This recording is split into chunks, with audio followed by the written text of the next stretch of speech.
Hi everyone, welcome back to DJMC, Diwan-e-Ghalib, Meri Subani. To all our returning viewers, we are very happy you could join us again. And to the new viewers, we are delighted you discovered the podcast and decided to tune in for the first time. Now, before I get into the episode, viewers, I want to share with you that I am still getting over a very bad spell of viral flu. My throat is definitely not healed, and during the episode I might have sudden bouts of cough. I will try to edit it out as much as I can, but wherever I cannot, bear with me. I also have a lozenges in my mouth which might make the pronunciation sound a little funny. Excuse that, but I need to keep it because the throat otherwise immediately will get dry and I won't be able to speak. I have tea, I have lozenges. Hopefully I will be able to record this in one setting. Himmat-e marda madad-e khuda. So let's see how this goes. Alright, let me start as always by narrating the couplet for you. So this is how it goes. Yak Alif Besh Nahin Saiqal-e-Aainaa Hanuuz Chaak करता हूँ मैं जब से कि गरेबां समझा. Let's do an approximate quick translation. First line, Yak Alif Besh Nahin Saiqal-e-Aainaa Hanuuz. Nothing more than a single stroke of Alif exists as a polish on the mirror, even now. Second line, Chaak करता हूँ मैं जब से कि Garebaan Samjhaa. I have been ripping and tearing it apart ever since I developed the understanding that it was a collar. So that is the approximate translation. Let's start getting into our keywords. There are quite a few today. First one, yak. Simple. One. Yak is one, sometimes also used as an. इस पे शकील बदायूं का ये प्यारा शेर. कभी यक ब यक तवज्जो, कभी दफ़तन तगाफुल. मुझे आजमा रहा है कोई रुख बदल बदल कर. So the approximate translation is sometimes one after the other, kindness, care, attention, and then suddenly sometimes negligence, indifference, ignorance. Somebody is testing me by changing their stance, their disposition towards me again and again. Beautiful couplet. Moving on to the next word, Alif. The centerpiece of today's couplet, in fact, Alif. Alif is the first alphabet of Arabic, Persian, and Urdu language.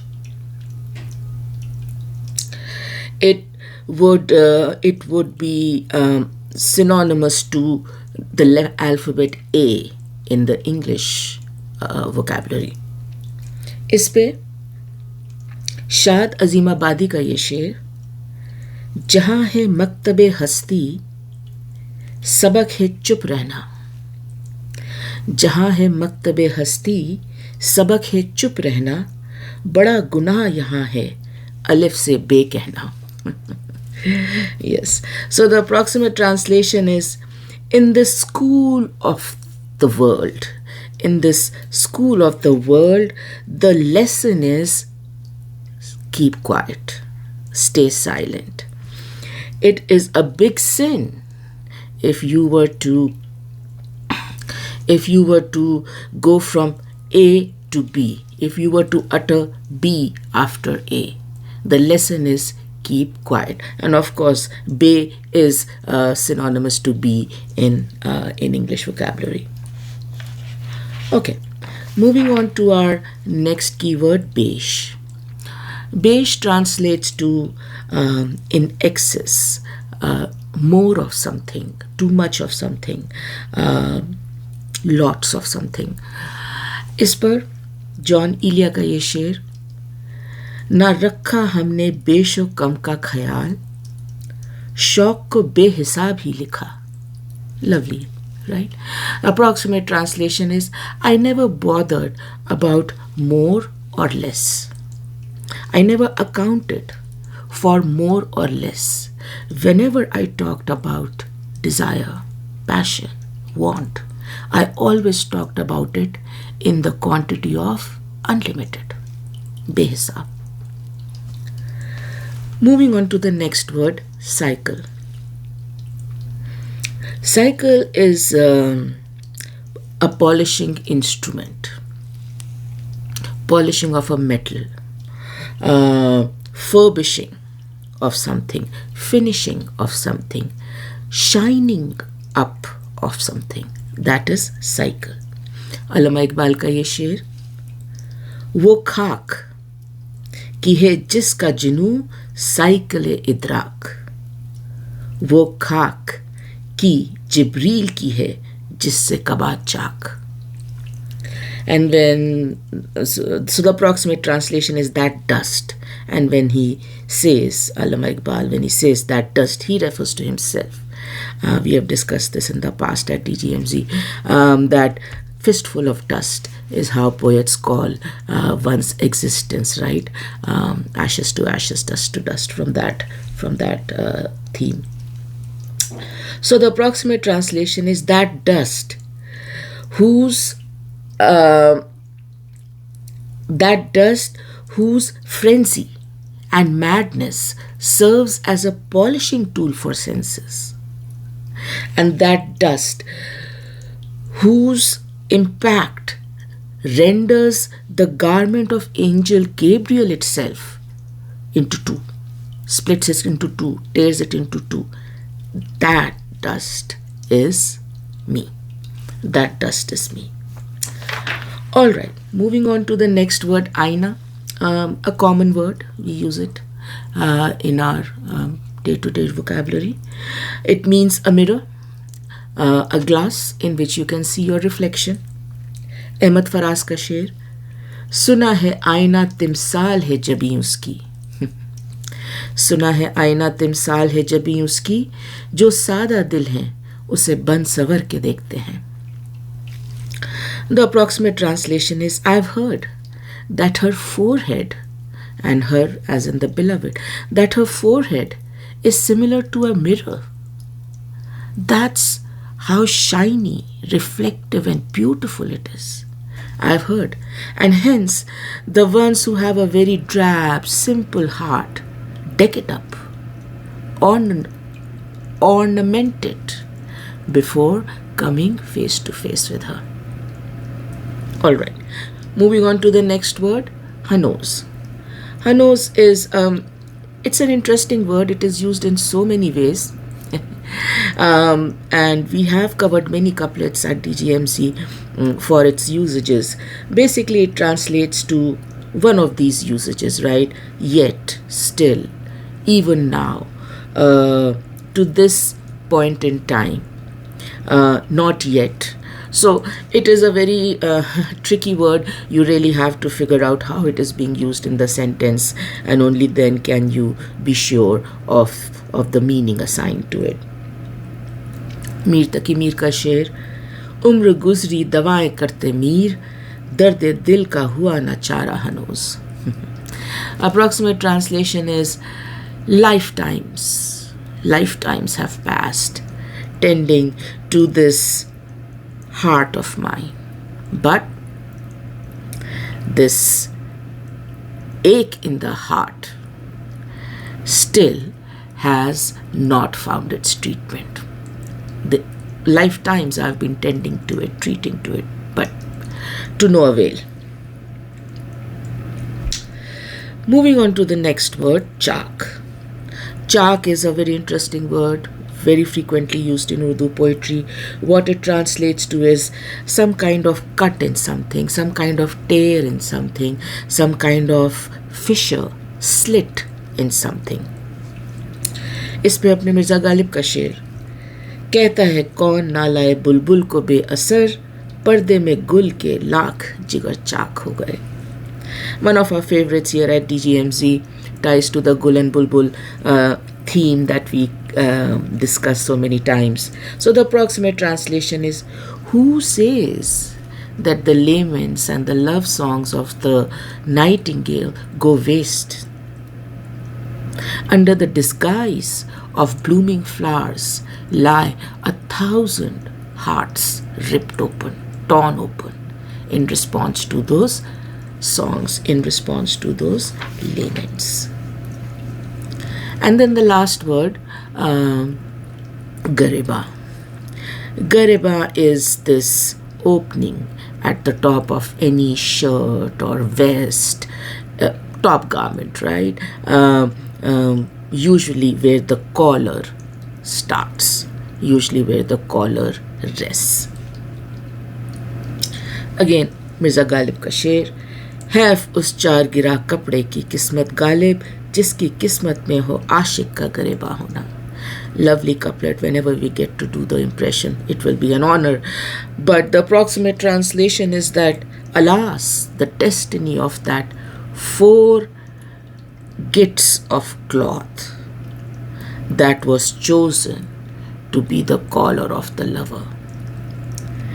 Because that cloth has come with a destiny like no other. Because a lover's collar goes through a lot. Alright, so that takes care of all the keywords. Let's start getting into our impression.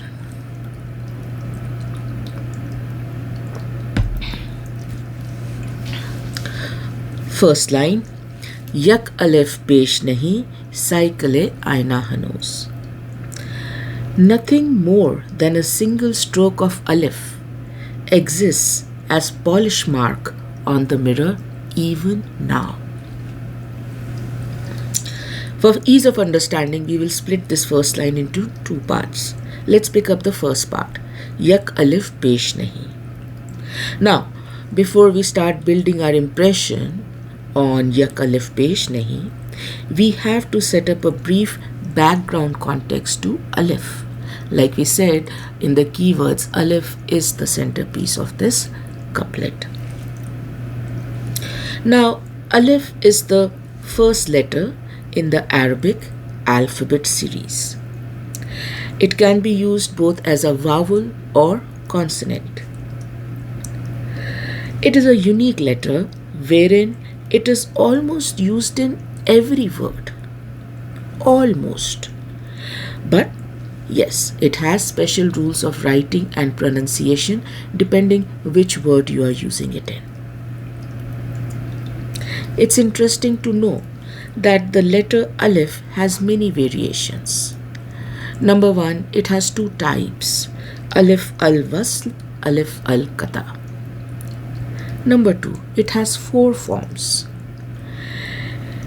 It can be in the initial position of the word, it can be in the middle position of the word, it can be in the final position of the word, and it can be preceded by letter lam. So these are the 4 forms of alif. And lastly, alif comes with multiple harkats.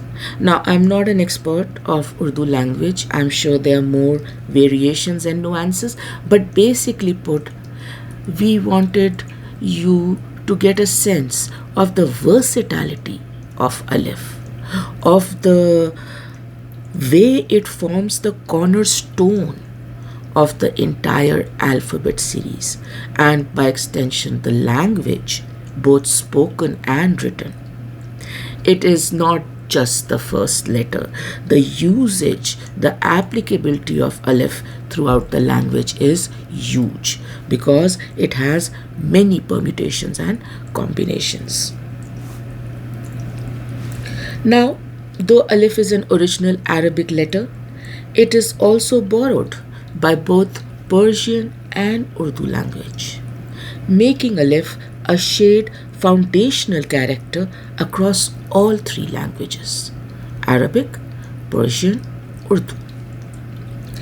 Though all three languages will have their own distinct nuances in pronunciation and application of alif. Alif is not only the first alphabet in all three languages, but has a huge symbolism attached to it. So yes, it is the first alphabet, but alif symbolizes start. It symbolizes beginning. It symbolizes initiation of something. The shape of Arabic alif, when it is used in the initial position, one of its forms that we just discussed, is a simple, straight, vertical line, like a stick, a lone vertical stroke. That is alif, almost like a one.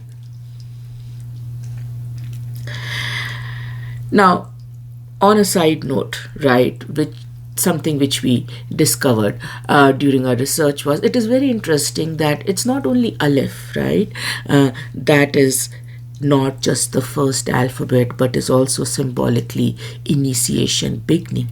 Other languages also have the same thing. If we go to the Greek alphabet series, the first Greek alphabet is alpha, the last Greek alphabet is omega.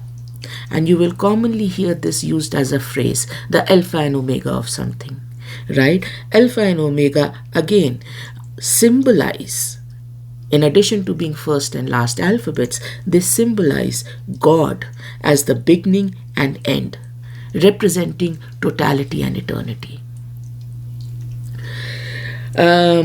If we look at our own English language, right? Once again, similarly, the first alphabet A and the last alphabet Z is used to symbolize start and end.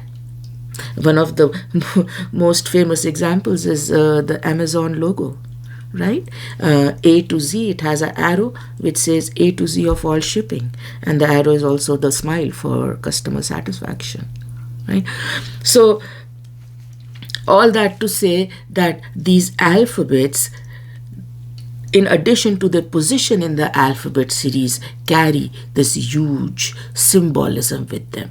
And alif does carry a big symbolism in all three languages, Arabic, Persian, and Urdu. Coming back to a couplet, Ghalib says, he doesn't mention alif, right? He mentions Yak Alif, one alif, and then goes on to say Besh Nahin. One alif is not enough, cannot be called sufficient, cannot be called surplus, cannot be called more, cannot be called Besh. One alif is not enough. Yak Alif Besh Nahin. Ghalib states, a single stroke of alif alone is not enough.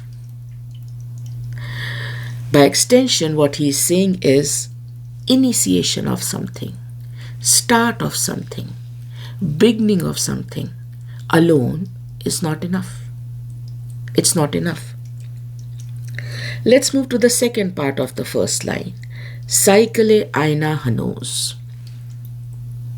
Once again, before we start building the impression for this, we will have to set up a brief background context to Saiqal-e-Aainaa, which is polishing of the mirror.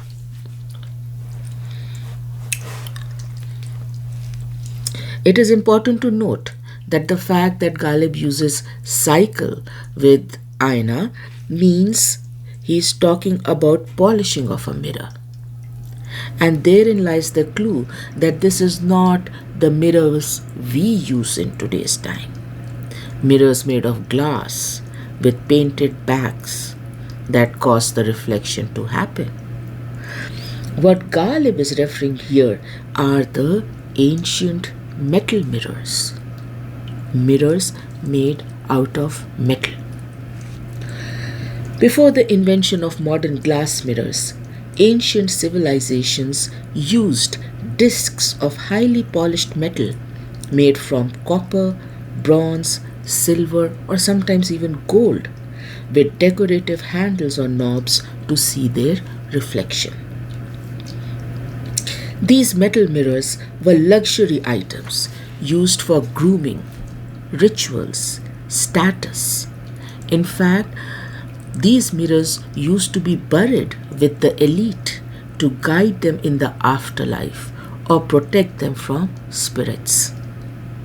Unlike modern mirrors, these metal first surface mirrors had a metal surface that was polished until it became reflective. They were typically small, handheld, and circular. While the front was plain, the back usually would be heavily decorated with mythological scenes, floral motifs, or protective symbols. Creating of such first surface mirror or front surface reflection mirror was an intricate and labor-intensive process. Each step, from preparing the special metal alloy to the final polishing, was done by hand. This meticulous effort ensured that every mirror was not just a functional object but a piece of art. The larger the mirror, the more challenging it was to achieve the flawless reflective surface. This unique art was a testament to human skill and perseverance. Each inch of the mirror representing countless hours of labor and determination to achieve perfection.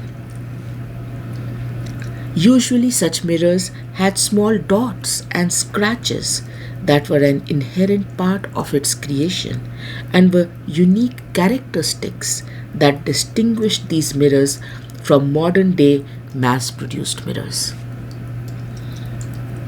These imperfections were part of the traditional manufacturing process, where artisans painstakingly polished the mirror's surface by hand using amalgamation of wax, resin, and oils.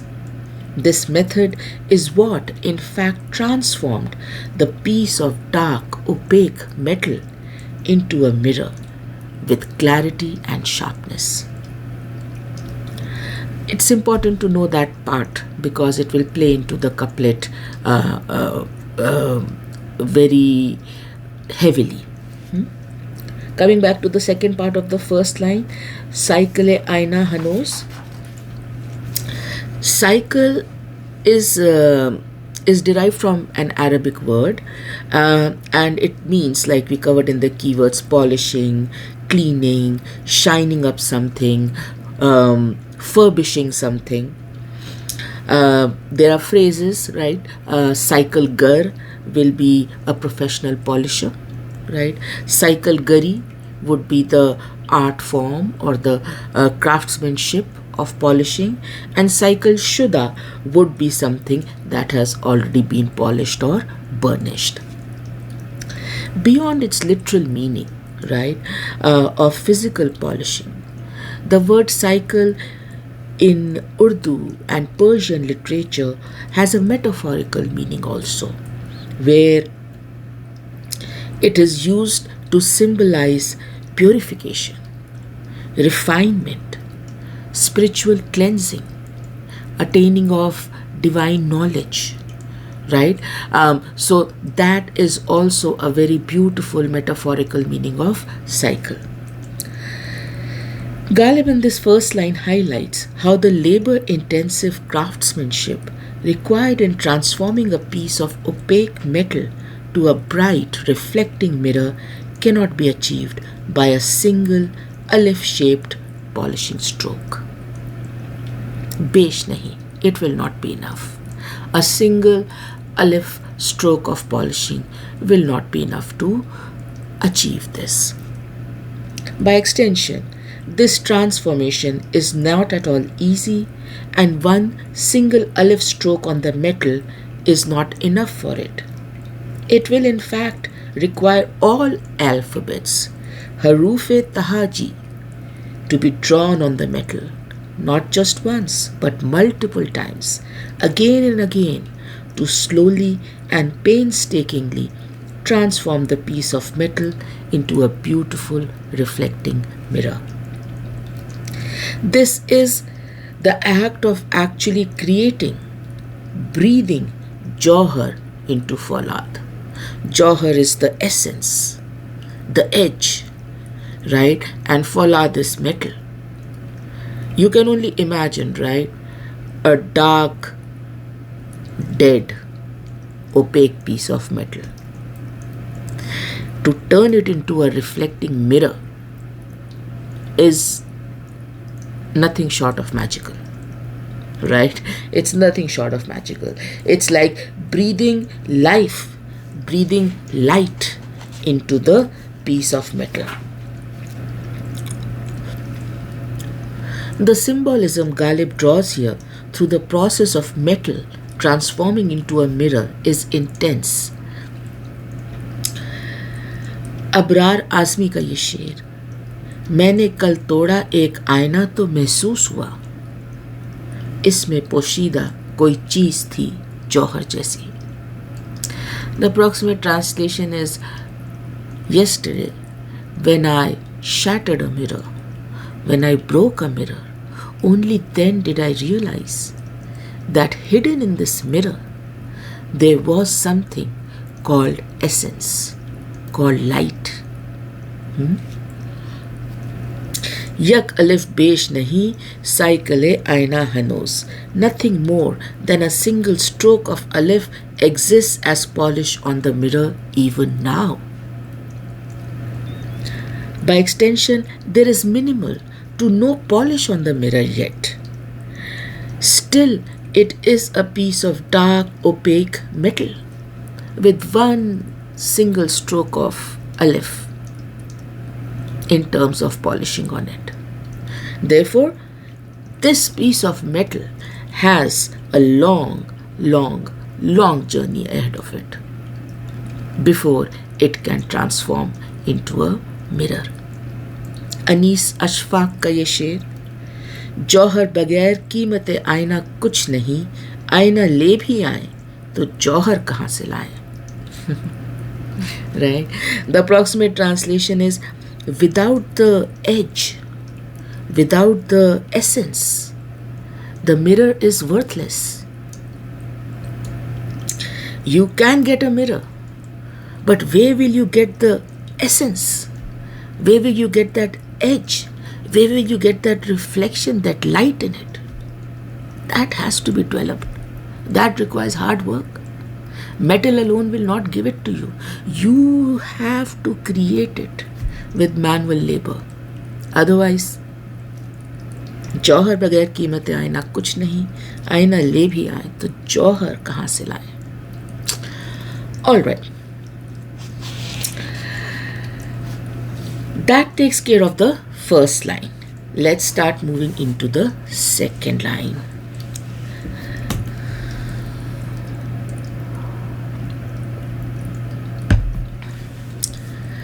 चाक करता हूँ मैं जब से कि गरेबां समझा. I have been ripping and tearing it apart ever since I developed the understanding that it was a collar. The ripping and tearing of a collar is a popular theme in Urdu poetry, specific to the lover. So, what exactly is this theme? Well, it all starts with the collar. In olden times, collars were far more than a simple neck covering. They were powerful visual symbols of social status, wealth, power, and occasionally subservience or piety. From the extravagant ruffs of the Renaissance period to the detachable modern collars of the 19th century, this garment segment evolved to communicate a person's place in the society. A collar, in addition to being a visual status symbol, was also the hallmark of formal dress code, or as we call it today, power dressing. It did not matter what class of society you were from. Your collar was a sign of decorum and respect. A proud face nested on a clean, stiff, buttoned-up collar was a look everyone aimed for. Now, one thing peculiar about collar that is true till date is the way it is designed to always encircle the neck very snugly. I would say at times tightly. We all remember from our school days how the closed collars of our uniform, along with the ties, always felt so constricting around the neck. And no matter how uncomfy it was, we were not allowed to have a flip-flap, loose, open hanging collar with an equally loose hanging tie in it. Right? The requirement was the collar should be stiff, clean, buttoned up, with the tie knot going and resting right at the center. Collars do come with a level of discomfort and hence require discipline to overcome that discomfort if one wants to maintain the collar right. Now in Urdu poetry, the lover, like everyone around him, also has a collar to maintain, Garebaan. But unlike everyone around him, the lover's struggle to do so is huge.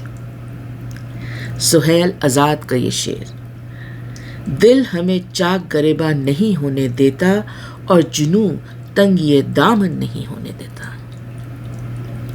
The approximate translation is the heart.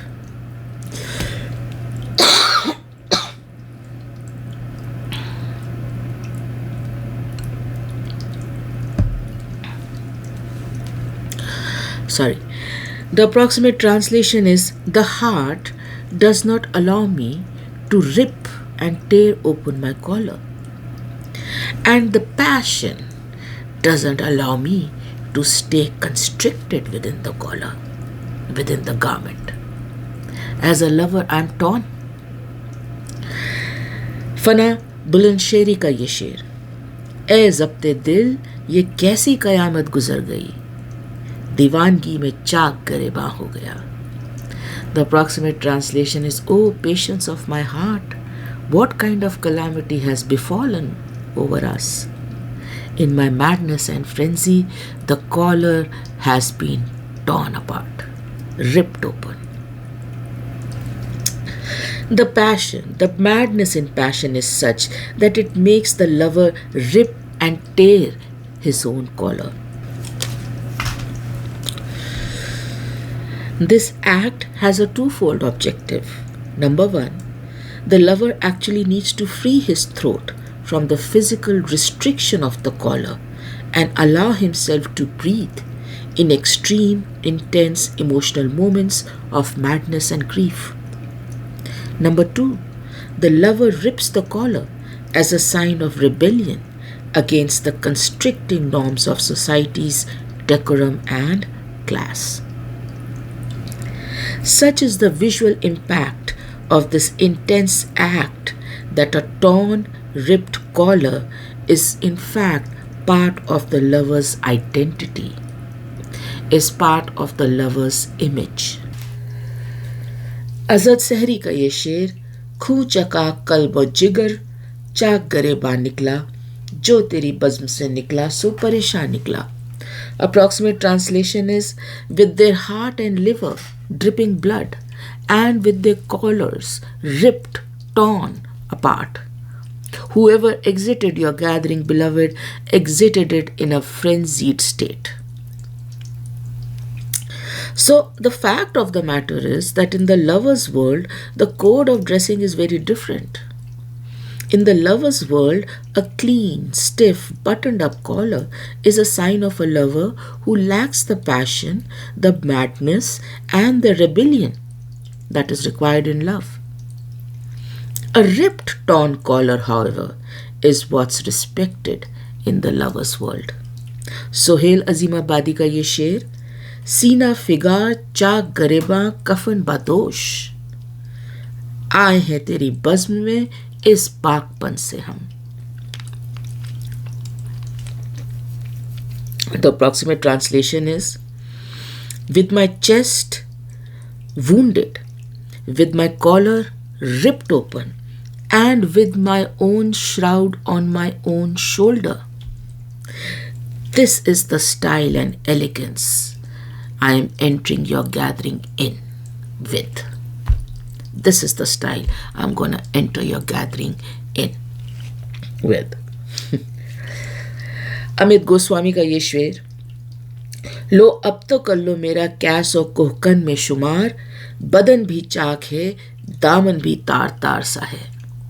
The approximate translation is, now go ahead, at least now go ahead and include me, admit me in that elite group of Kas, Majnu and Kokan, Fahad. Because now see, my entire physical body is fissured, slit, cut and torn apart, and even my garment is threadbare, totally fissured and cut. So now can I be admitted in that elite class of Majnu and Farhad.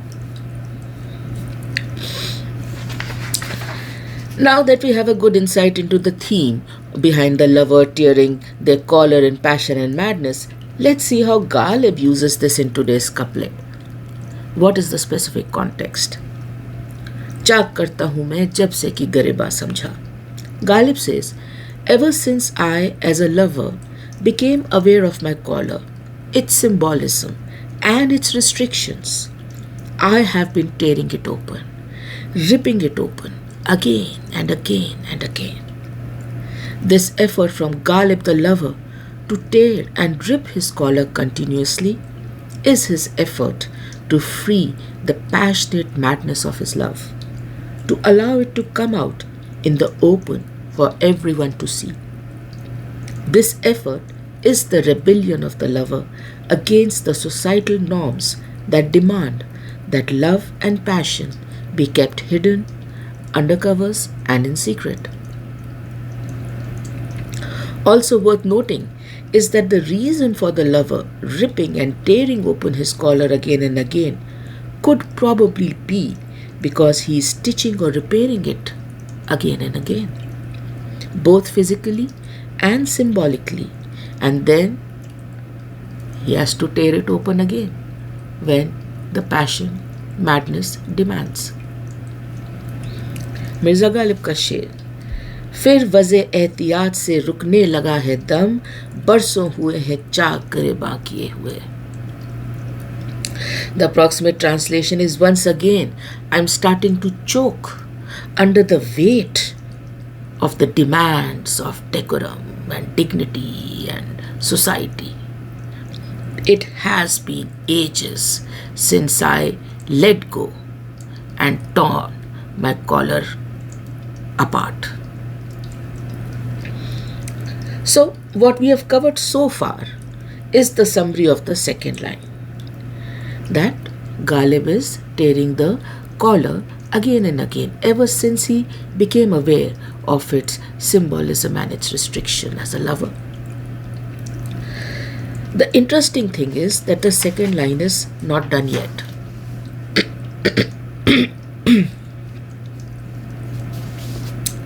Sorry. There is a whole hidden iceberg of meaning in the second line when you understand it from the perspective of the first line, specifically the two components of the first line, which is Alif and Saiqal-e-Aainaa. So let's pick up Alif first and see how tearing open a collar relates to Alif. Now, in traditional Persian and Urdu poetry, a vertical letter Alif drawn on the chest refers to the vertical tear or symbolic scar left by tearing of a collar by the lover as a gesture of madness or extreme grief caused by love. This mark serves as an outward badge of a lover who has abandoned social conventions and so-called worldly collars on his quest for love. This imagery is often used by poets like Ghalib to describe the liberating, passionate madness of the lover. So that is how Alif has been connected by Ghalib to the tearing of the collar of the lover. Now let's see how tearing apart a collar relates to Saiqal-e-Aainaa. As we saw in the first line, the difficult transformation of a dark, opaque piece of metal into a bright, lustrous reflecting mirror is not short of magical. And the magic in this magical process is the perseverance, dedication, and hard work of the human spirit that gets embodied in polished stroke after polished stroke. That's transforming the dull opaque metal bit by bit into a bright, shiny, reflective mirror. In DGMZ's humble opinion, Ghalib here says, just like a single alif-like stroke is not enough to transform metal into mirror, ripping the collar by the lover again and again in one straight alif-like line is not enough. This ripping of collar in a straight alif line is not enough to liberate the lover's passion and his madness fully. Though symbolically, this alif-like vertical tear in the lover's collar has definitely started and initiated the process of liberation.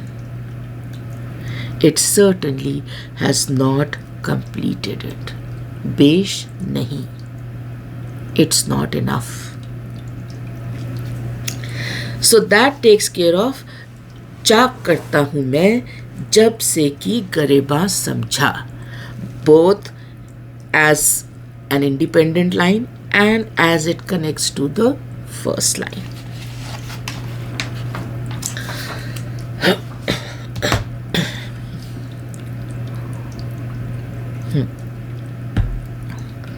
Now, as always, let's take a few minutes to step back to appreciate this couplet in totality.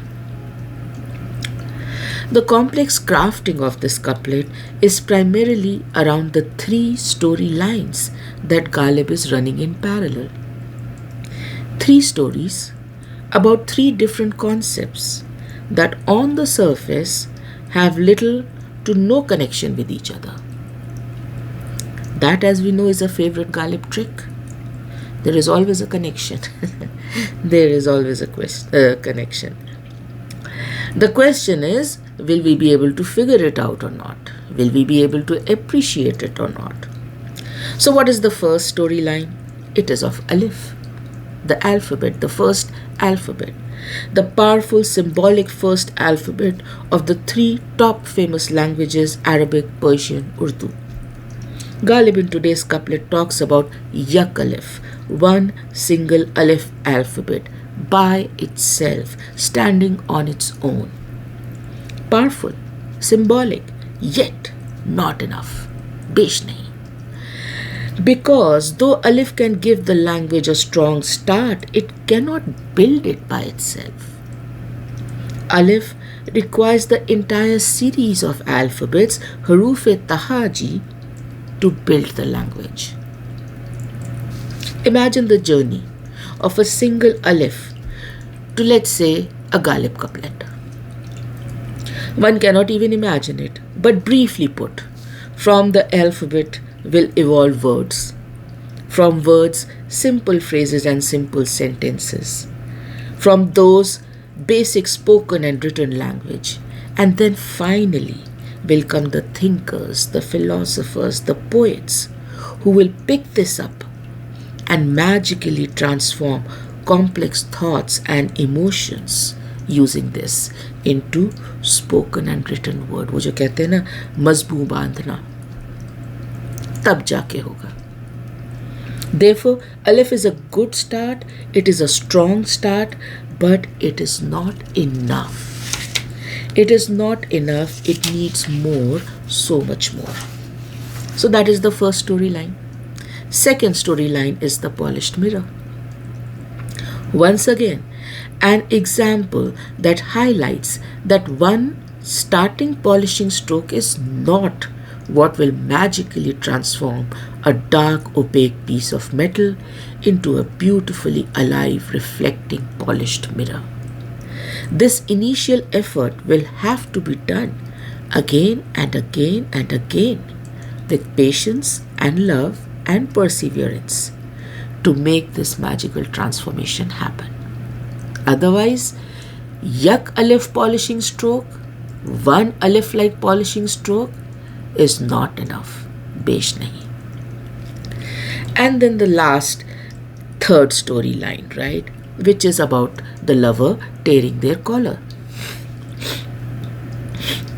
Ghalib states, ever since I became aware of this act of passionate madness, I have been doing it again and again. But just like one single Alif alphabet cannot create poetry, one single Alif like polishing stroke cannot create a mirror, one single Alif like tear in the collar cannot liberate and free the lover from his shackles. No matter how many times he does it, it's not enough. A single Alif like tear is not enough. Now, at DGMZ, at this point, we were faced with a question. If one single Alif like tear in the collar is not enough, then what is enough? For the other two stories, we know what is enough, right? So in the alphabet story, we know, yes, one single Alif is not enough. You need the whole vocabulary, language, everything. Second story, we again know, one Alif stroke is not enough. You need to polish it again and again. What about this third story? What do you need if one single tear in the collar is not enough? In DGMZ's humble opinion, Ghalib here in his unique style describes how we as humans fall short in completely giving into our passion and madness in love. Even if we indulge in this madness, there is still a level of control, discipline, restriction around it. No matter how much we pretend otherwise, we still remain controlled by the societal norms around us, controlled by what people will think about us, controlled by how people are going to judge these acts of madness, these acts of passion that we are doing.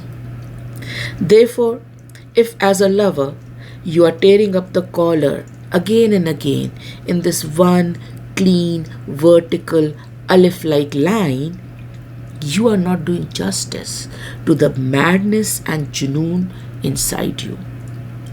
The tear should symbolize, the tear should look like the all-encompassing intensity and madness of emotions you have.